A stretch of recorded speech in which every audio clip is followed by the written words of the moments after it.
is on the move.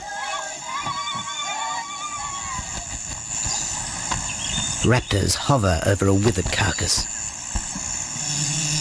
But there is scent of fresher meat in the wind.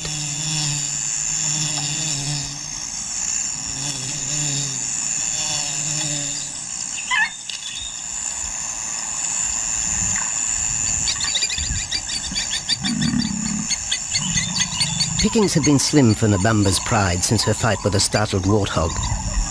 The lioness is limping from the encounter. And even the pride's big male, Jabu, wonders when his next meal will come.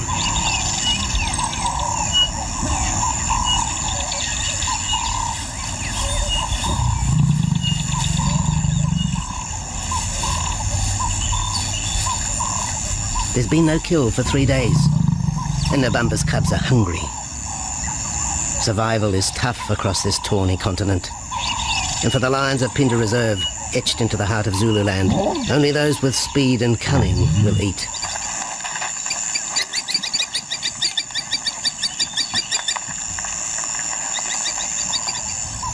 For this pride anyway, it's been a long time between meals.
Jabu had waited too long for his lioness to feed him. Overnight, his stealth carried him into the path of a careless zebra. The rest of the herd is still skittish. One animal had already lost his tail to a hungry pride, but for the dazed stallion, it was all over in seconds.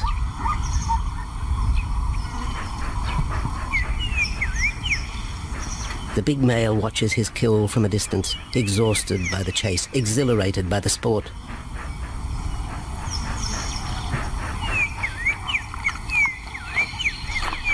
Jabu will feast later. Tired from the hunt, he needs to rest.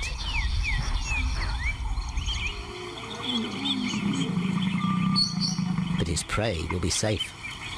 Few scavengers will risk the sudden return of the Lion King.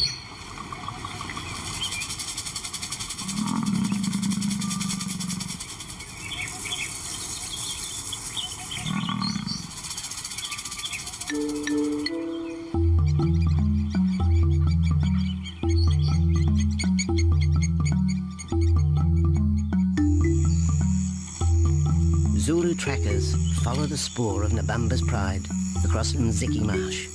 This vast tract of savanna is favoured by the lions in the dry air of winter, but it's a region also shared by Pinda's giraffe and white rhino population.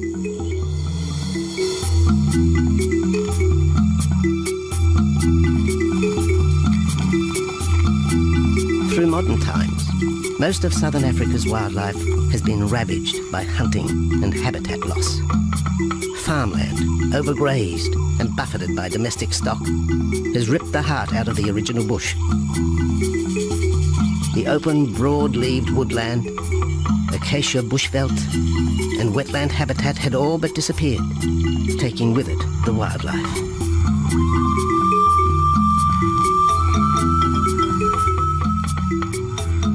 A few years ago, the Pinda project was born. 17,000 hectares of farmland bought up in KwaZulu-Natal along South Africa's eastern seaboard. What followed was the largest game restocking program ever seen on the subcontinent.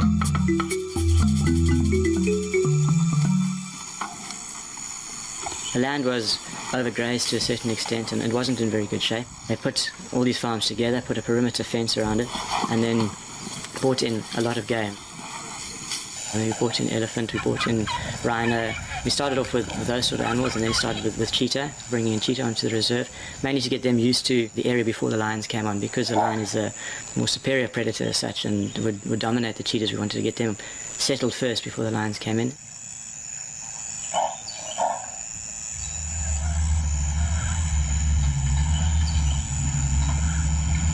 Andrew Lewis is habitat manager at Pinda, one of those committed to the restoration of southern Africa's ecosystem. Pinda is the Zulu word for return, and the aim of his company, Conservation Corporation Africa, is to return the land to its traditional wildlife and at the same time restore the habitat to its original state.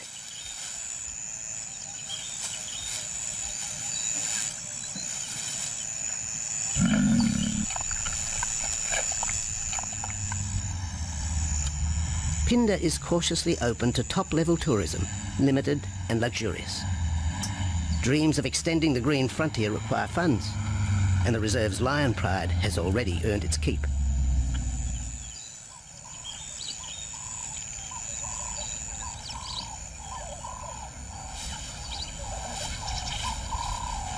The lions on this property are actually generating revenue for the property through ecotourism, and that they are a benefit to the wildlife because of the draw card. There's a few animals, lions, elephants, for example, and rhinos, and possibly giraffes, but those are your main ones that people come to see. And we've been very fortunate to be able to have lions on the property, and I think those lions that we have given us amazing value for our guests, and by getting a guest in here, we're getting revenue into the area, and that's benefiting wildlife as a whole.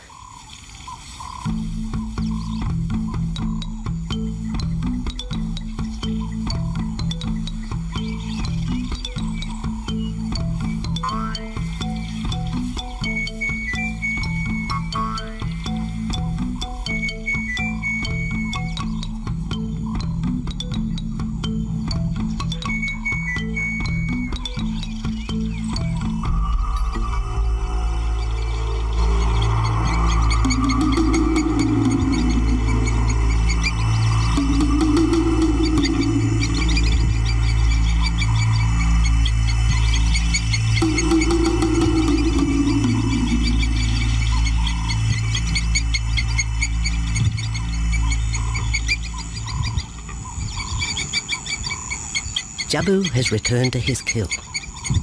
He licks the bloated carcass, but still there is no feeding. Lions will gloat over their prey, delaying the first bite until the meat ripens. For Jabu, the prospect of the meal is to be relished as much as the eventual feast.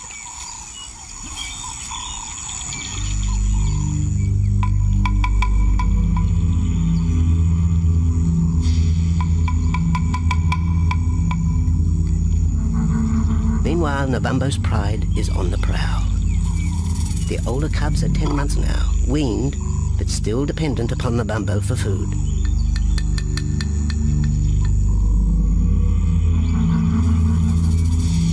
The cubs are learning to stalk, but they won't kill for another 6 months. Young male lions are usually ejected from the pride when they are about 2 years old. Fending for themselves, they form hunting groups with other isolated males. Nabambo's cubs aren't sure what to do with prey so close, but the lioness isn't far behind. Their time for hunting will come. Nabambo's 4-year-old daughter also lives with the pride. She is the mother of the group's youngest offspring, 7-week twins Umveli and Damana.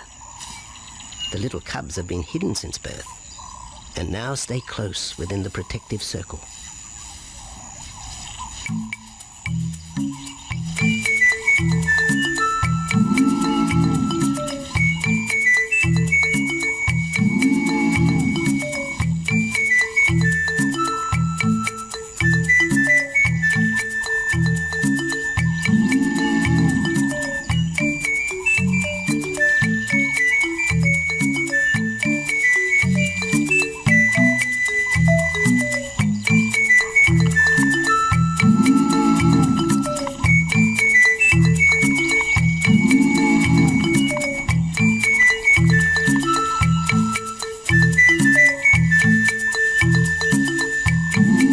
Jabu has little time for his small cub.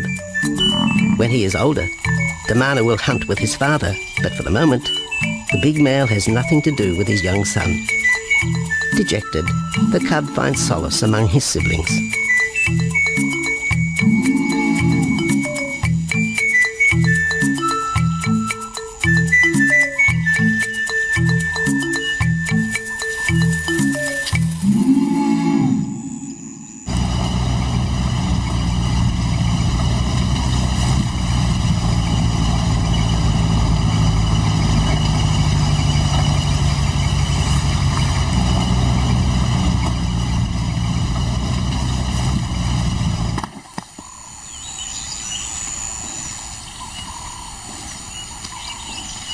A young giraffe lies helpless in the grass. The animal's complicated vertebra means it is unable to rest its neck for any length of time. Lack of mobility means blood to the brain slows, leaving the animal disabled.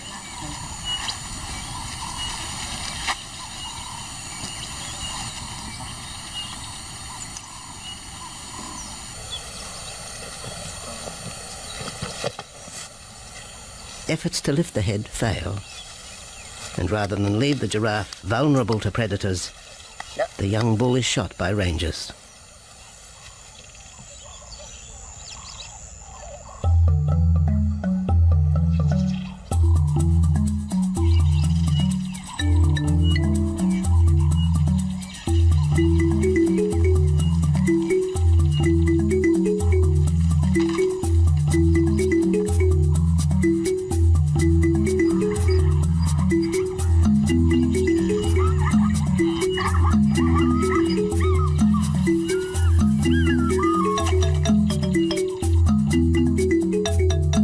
Activity by the waterhole rekindles the interest of the pride. Nabambo is typical of most big cats. They conserve energy 20 hours a day, waking only to groom and hunt.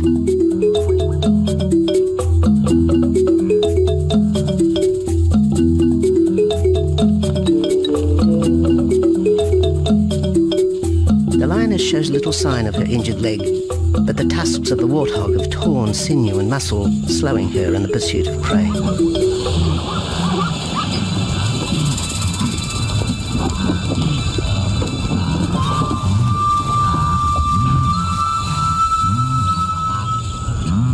Once again, Nabambo and her pride will go hungry. But the big lioness senses another kill nearby.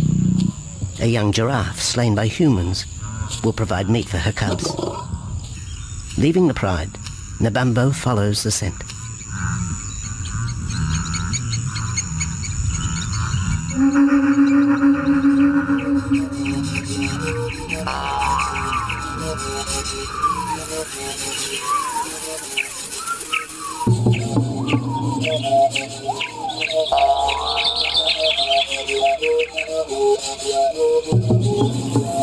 Left alone, the older cubs know the drill. They will wait for Nabambo's call to take them to the kill.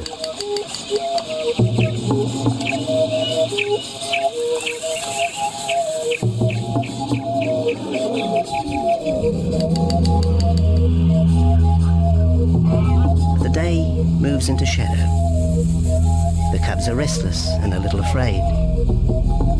Adult lions have few enemies, but cubs, even those 10 months old, are at the mercy of leopard and other predators.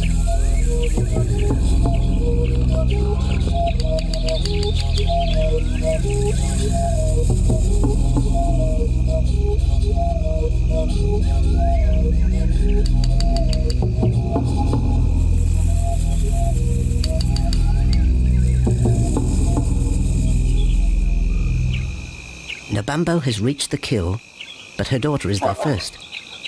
Even though females hunt together, rivalry for the prey is fierce.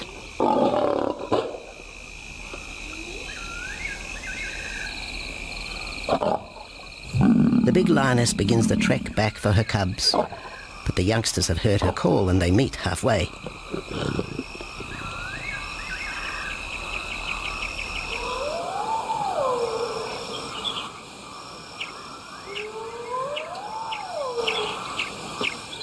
Nabambo settles herself in the long grass.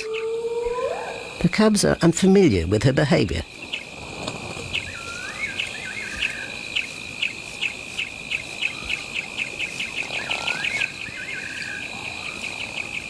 female will usually head the charge with any kill, splitting the hide of the victim and leading the way for the pride to eat. But there is human scent around the giraffe, and the big lioness is cautious. She watches her cubs, hidden, alert to any potential threat.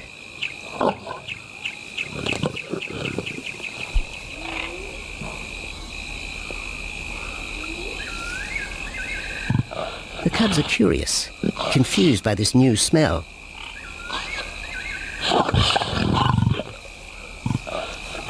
The lioness moves in for a final check, but she has already made up her mind. The carcass is tainted. There are foreign traces, a dangerous ambience. Instinct tells her this is not food fit for her cubs. Disappointed, the bumbo moves away, the scent of another night stalk already in the wind.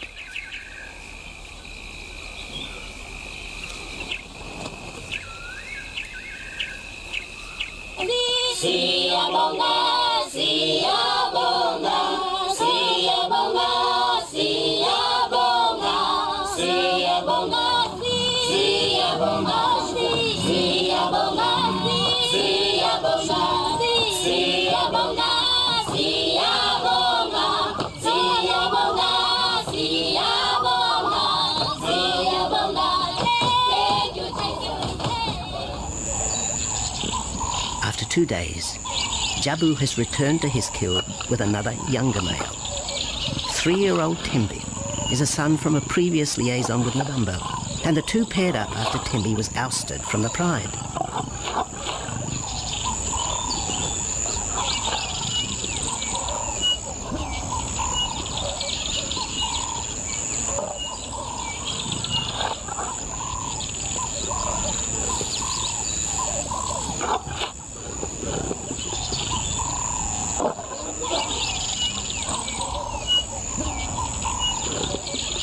Pride males are lazy and will gladly let the females track down prey. But the theory that males won't hunt is a fallacy. Any hungry male will hunt for himself when no free lunch is provided by the lioness, hyenas or other predators.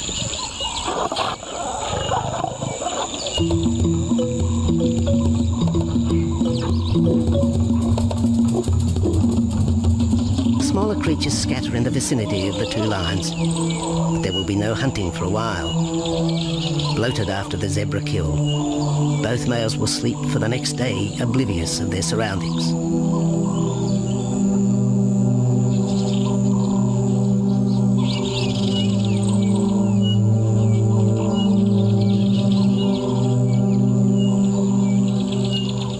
Lions hunting in pairs or groups have a success rate of around 30% in daylight, but studies show single hunters are more successful at night.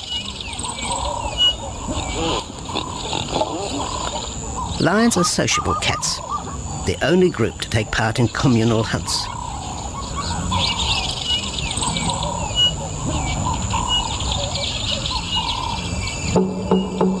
Ambush is an important part of the lion's strategy. Often one pride female will round up the prey from the front, driving it towards a second lioness.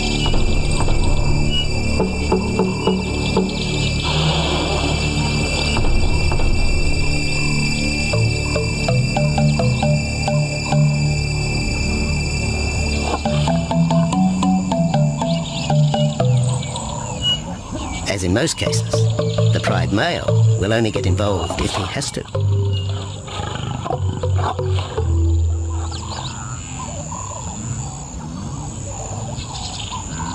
Accidents involving humans are rare in southern Africa's game reserves. Our primal fear of being eaten has been well documented, but in fact, lions seldom attack if they're not provoked. At Phinda, great care is taken to limit the number of people viewing game. Emphasis is placed on causing the animal as little stress as possible.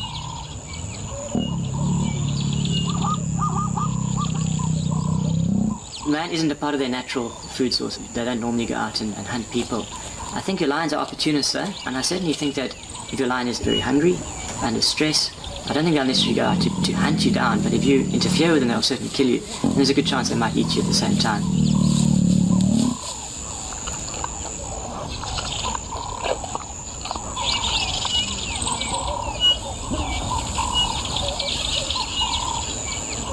With all animals, it's how you treat them is what's the reaction you're going to get back from them. Certainly at Pinda, all our guides go through a training course and they're all brought up to a certain standard. There is a certain operating ethic with regards to viewing animals, and we certainly try and be as sensitive to the animals as possible.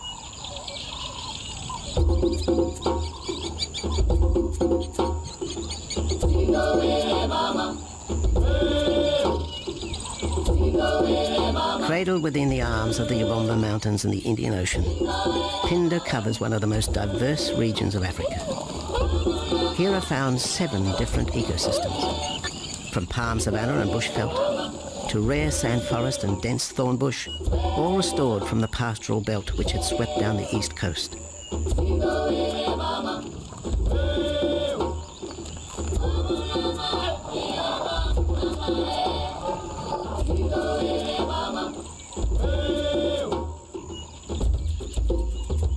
Where cotton, pineapple and cattle farms once stood, lion now roam their habitat again, alongside some traditional neighbours.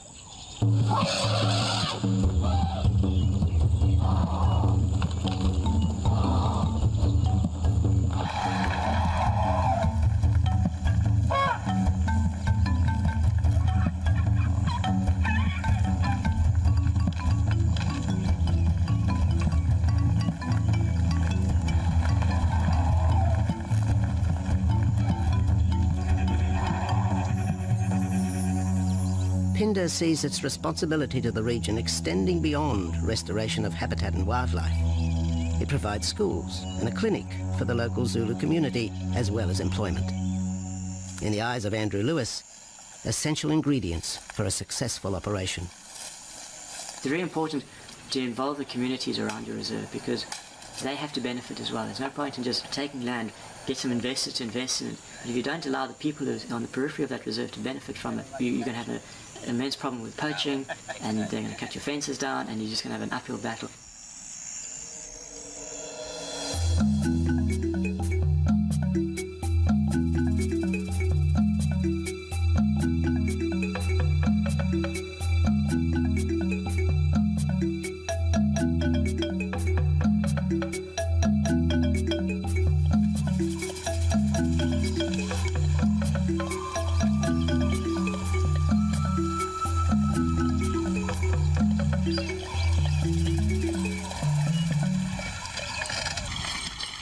In 1992, the Pinda lions were among the first of the big 5 animals to be relocated to the reserve.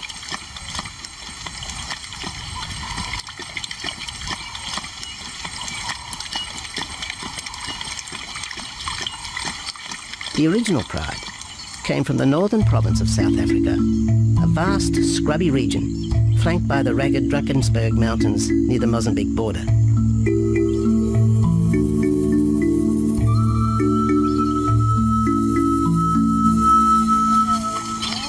Peter Rogers helped round up Pinda's first pride, handling the lion's capture and subsequent move south. Today, he's head vet at the Hoedspruit Research and Breeding Centre for Endangered Species, overseeing its cheetah breeding program.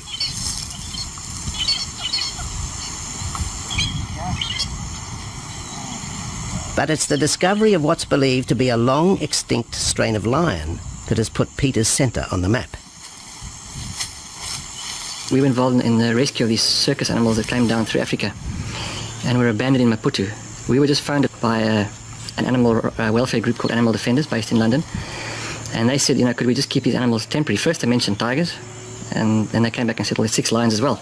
So we said, yeah, we could hold them temporarily just until they found permanent homes for them, but basically get them out of the predicament that they were and the shocking conditions that they were in Maputo and Mozambique.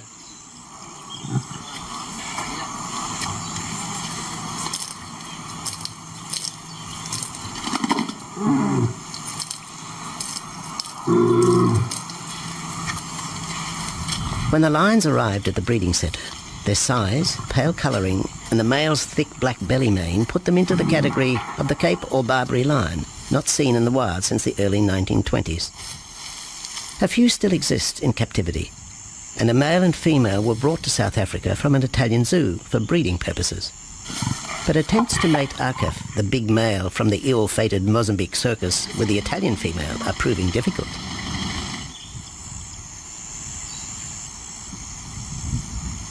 Arkef is overprotective, even preventing the lioness from eating when the meat truck arrives.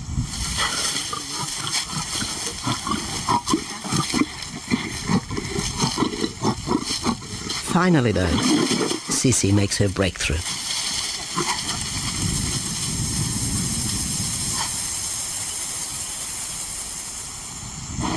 We'll see you up in the front there, Mark. You're going to go to that sort of middle central area. Where are you going to go? In the next enclosure, Arturo, the Italian Barbary male, is about to be sedated. His attention to his sister Sisi through the fence is hampering mating efforts, and Peter Rogers is keen to move the big male. He shoots the dart into Arturo's rump.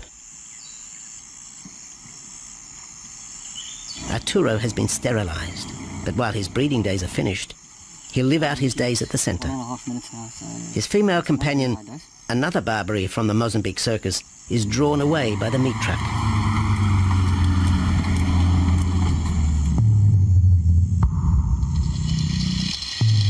It's 20 minutes before the anesthetic takes effect.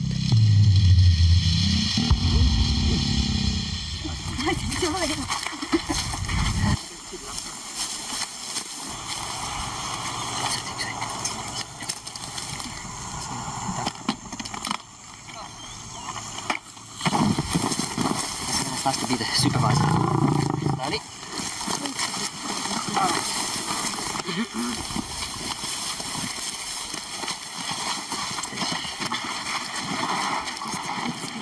You'll need all your help at the bottom just to put him back into the cage, okay? One, two, three.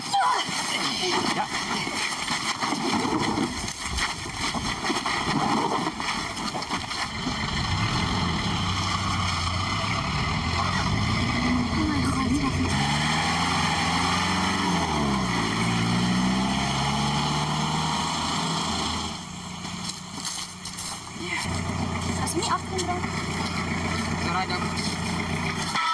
The anesthetic gives Peter Rogers and his team a chance to check over the 12-year-old lion. He'll spend a few weeks in this cage before being returned to his enclosure for observation. I still want to inject him and everything, Mark.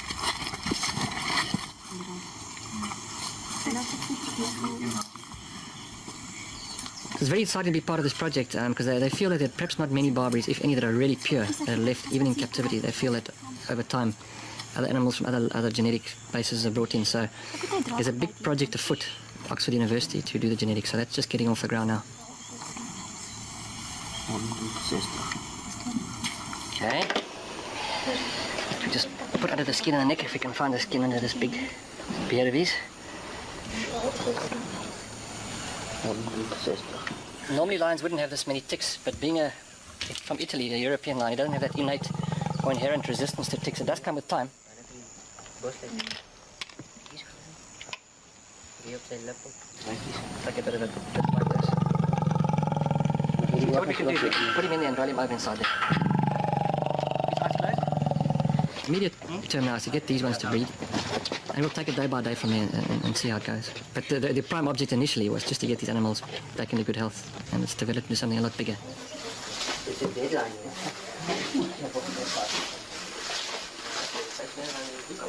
yeah.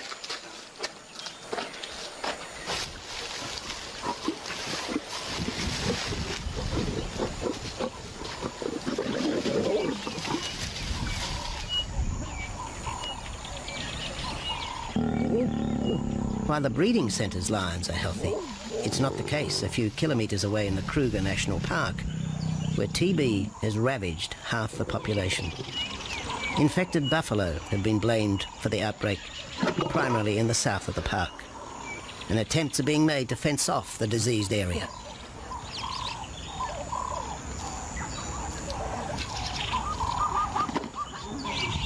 And the lions are preying on infected buffalo. Because it's an exotic disease, not an indigenous disease, the lions are totally naive and they've got no resistance to it. So it's a big problem. It's a very difficult decision to make as to what to do. It's a very topical and heated subject at the moment.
Back in Phinda, the night stalk has begun. Nabambo keeps her cubs close. They're hungry, but tonight only Impala can be tracked down, a morsel for the lioness. Food is scarce at this time of year, so the pride's territory covers a large area. Lions can only afford to be territorial where there is a reliable supply of game.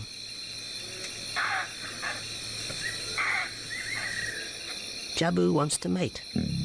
He's been with his pride for nearly a year now, but Nabambo would prefer a larger group of males around her. Eventually, though, Jabu will have to join forces with other males to have a chance of keeping this pride. The big male is only 7 years old and a fine specimen, weighing in at just under 200 kilograms. For the moment, he's secure, although tonight, Nabambo has hunting on her mind.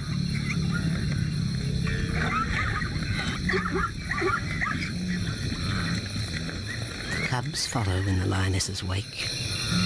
If there is a kill, she will feed first. Often, weak cubs lose out to a hungry mother. High juvenile mortality rates are the result of lean times.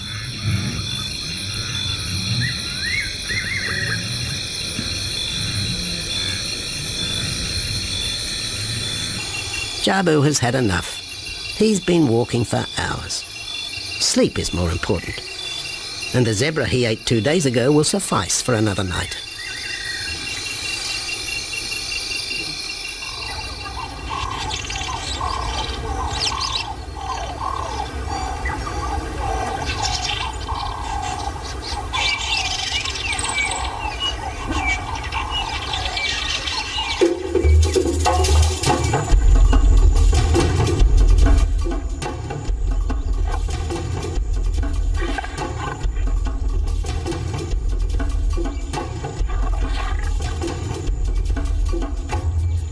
Nabambo has made a kill, a young Nyala buck. It's been 3 days since the pride has eaten, and this will provide meat for them all. But the lioness will eat first.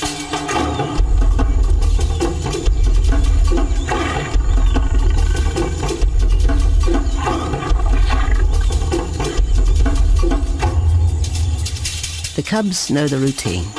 They will get their turn. But Nkosi is hungry. He creeps towards his mother. As the biggest of the cub,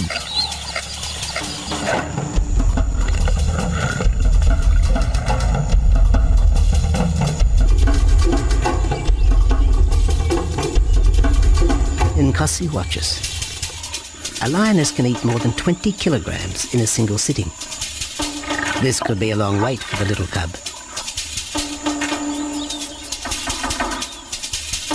Nkosi approaches the kill cautiously. Sometimes a lioness will turn on her cubs, but today, Nabambo is pleased with her efforts.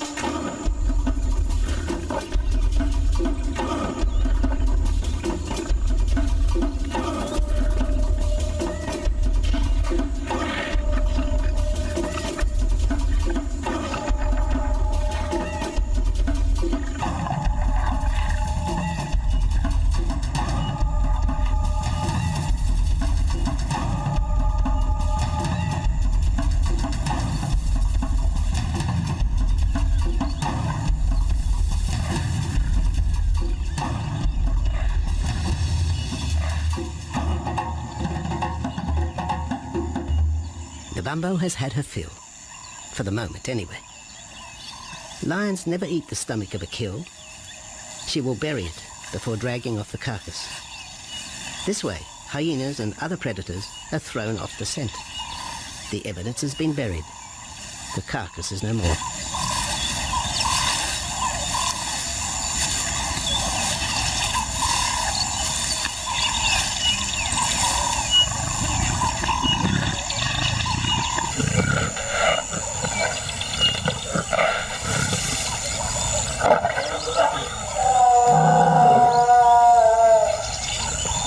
Nabambo's daughter hears the call.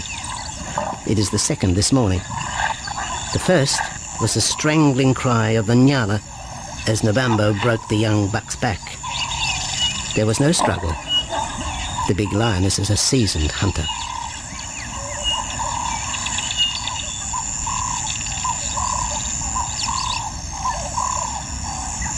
The rest of the pride will feast on the carcass after Nabamba retires. But first, they will drag it into the bushes, away from prying eyes, away from raptors already circling the kill scene.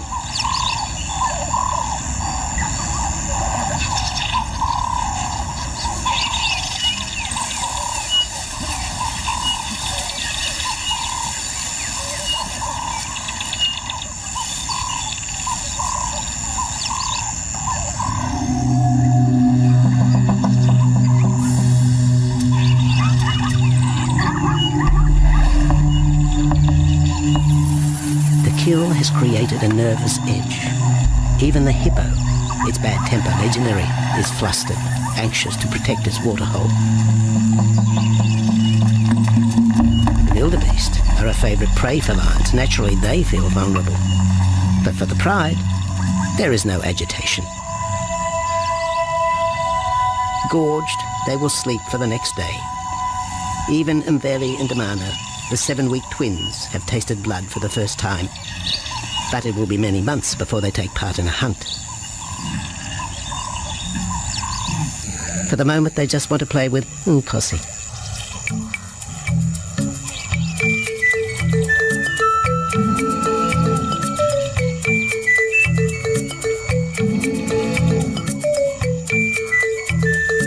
The older cub is beginning to take on the shaggy mane of the bigger males. Within 18 months, he will be hunting with them, competing for his own pride. In the meantime, though, he has to contend with his young siblings.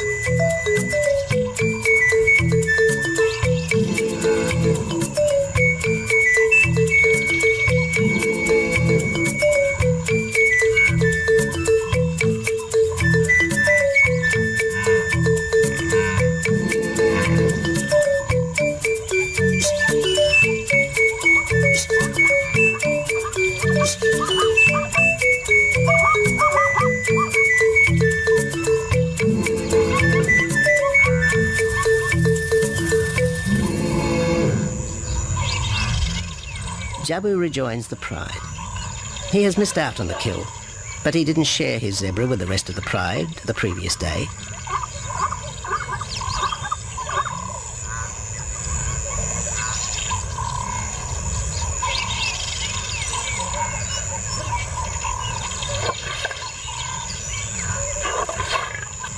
A half-hearted attempt at mating, but the big lion's attention is drawn to a curious onlooker.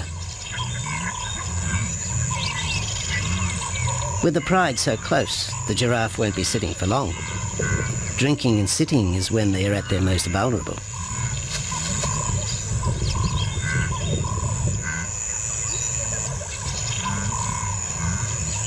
Jabu keeps an eye on his group. Pride takeovers by other males are common, and savage fights can occur between the pride male and the intruder. If a takeover is successful, the new male will usually kill all the suckling young of his former rival. When a nursing mother loses her cubs, she comes into heat within a few weeks. The normal interval between cubs is about 2 years, with a gestation time of 3 to 4 months.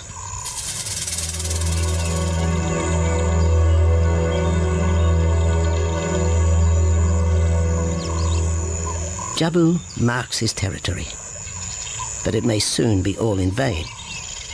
A fresh infusion of lion genes is necessary to avoid the effects of long-term inbreeding.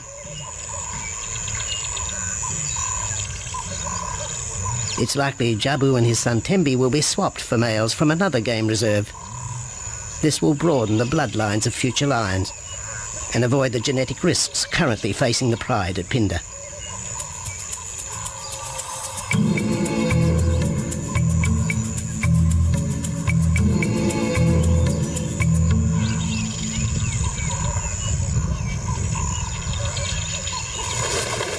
Vultures have found the dead buck, but there is little left of the carcass. Nabamba and her pride have eaten. The big lioness tries to dislodge Inyala fur from her teeth. Tomorrow, the next day, there will be another kill. Nabamba's cubs will grow up strong.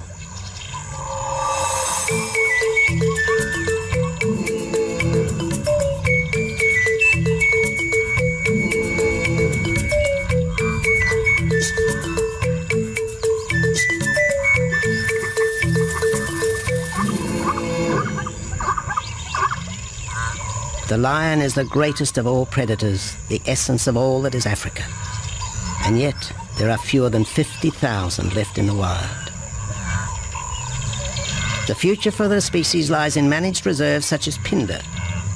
Here in Zululand, the lion roams free for the first time since the beginning of this century. At Phinda, the philosophy has always been simple. Africa's wildlife land, undervalued and underutilized, is the continent's most precious natural resource. Focusing on the animals, their habitat and local communities is just the beginning of an African renaissance. Phinda is, after all, the Zulu word for return. Maybe, too, it's a chance for man to redeem himself just a little.